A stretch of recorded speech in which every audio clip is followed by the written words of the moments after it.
सावधान रुहतु सतर्क रुहतु माड़ी आसला बात्या मथा जोंतिर उड़ी जाई पर आपनको मुंडर बाळ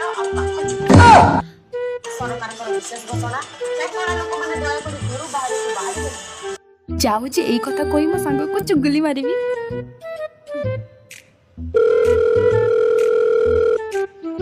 ହ୍ୟାଲୋ ସାଙ୍ଗ କଣ କରୁଛୁ? ହେ ମୁଁ ଏଠି ବସିଛି, ତୁ କଣ କରୁଛୁ? ହେ ମୋ କଥା ଛାଡ, ଓଡିଶାକୁ କଣ ବାତ୍ୟା ଆସୁଛି ଶୁଣିଲି। ହଁ ମନ୍ଥା ଆସୁଛି। କଣ ମନ୍ଥା?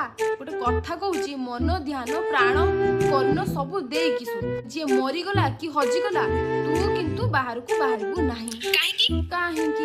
ତୁ ଯୋଉ ବାଉଁଶ ଗଛ ହେଇଛୁ, ଧେଡିଟେ ହେଇଛୁ, କେତେବେଳେ ଉଡିଯିବୁ ଲୋ ବାପ।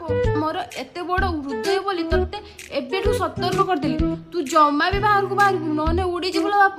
ହେ ସେ ବେକାର କଥା ବନ୍ଦ କର, ନିଜେ ନିଜକୁ ଆଗ ସମ୍ଭାଳ। ଆସିଲା ମତେ ଉପଦେଶ ଦେବା ପାଇଁ। ହେଁ ଇଏ କଣ କାଟିଦେଲା? ଜାଣିଛି ପରା ଆଜିକାଲି ଦୁନିଆରେ ଲୋକମାନଙ୍କୁ ଭଲ କହିଲେ ହିଁ ଖରାପ।